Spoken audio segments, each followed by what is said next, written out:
everyone, I'm Maki. Today, I'd like to have a casual chat about an animated work. The topic I'll be covering is MS IGLOO. Has anyone ever wondered whether this story is really Gundam?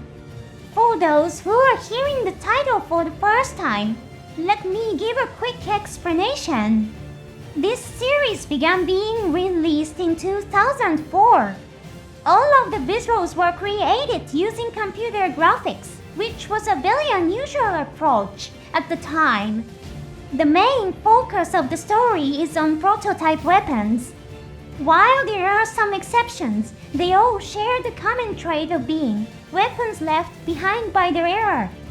The series' defining feature is that Gundam does not appear. Despite taking place in the universal century world of Gundam, Gundam itself barely features. Because of this, some fans see it as a strange story where the word Gundam is in the title, but Gundam never appears. However, I don't think it's simply a story that uses the universal century world as a backdrop. I believe MS IGLOO is a legitimate Gundam story. Today, I'd like to talk about why that is. If you enjoy this, please consider supporting my channel by subscribing for just 99 cents a month. As a thank you, you'll receive a name badge and comment stamps. Alright, let's get started. So, if someone asked you what is a Gundam, how would you answer? In Crossbone Gundam, there's a joke that goes, if it has two eyes and a horn, everyone will recognize it as a Gundam. Does the inclusion of the word Gundam in the name automatically classify it as a Gundam-type mobile suit? One possible answer is a prototype. In the world of robot anime, the term prototype often has a special meaning. However, in its original sense, a prototype is something created to identify problems before practical use and to gain insight for improvement. It is a physical unit built to identify flaws, and in most cases it is not yet fit for purpose. But the Alex 78 Gundam changed all that. Through a series of coincidences, it ended up performing heroically in war. Gundam was not originally intended to be a trump card to lead the war to victory, but rather just a prototype. So why was such a high cost invested in the prototype to achieve such high performance? To answer this question, it is helpful to consider the perspective of the creators. First, let's start with Mr. Yoshiyuki Tomino. He is the creator of the Universal Century World. Through the character of Admiral Ray, he presents the following line in the story. The Federation is developing new weapons.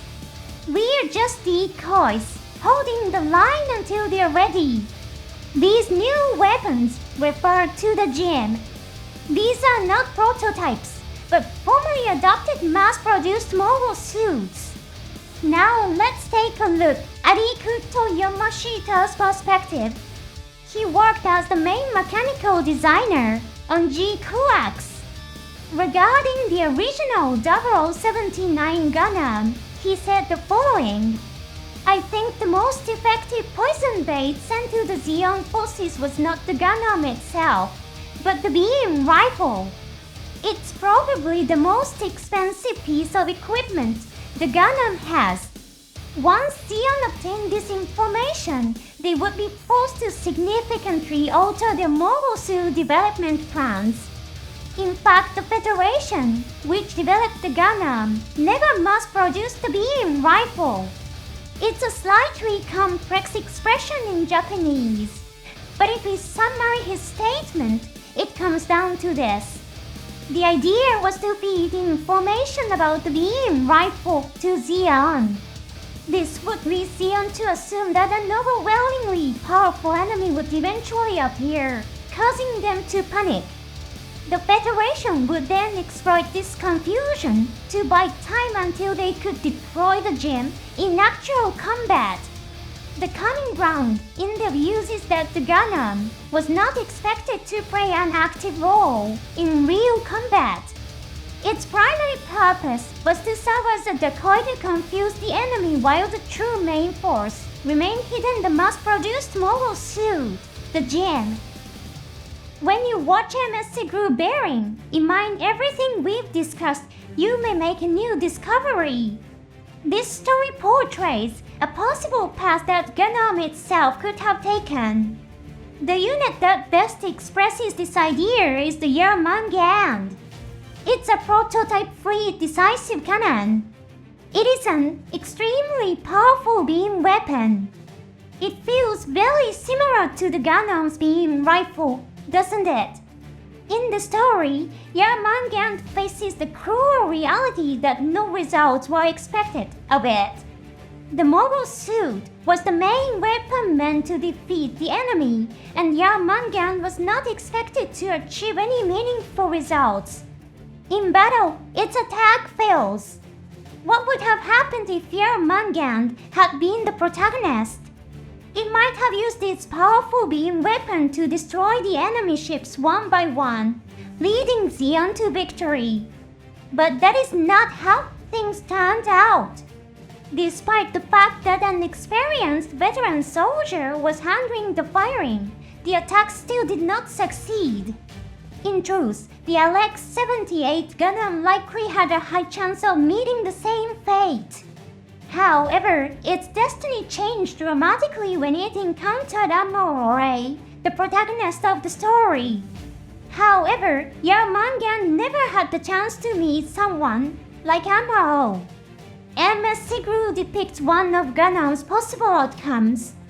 Prototype weapons are deployed one after another in real combat, only to be consigned to the shadows of history.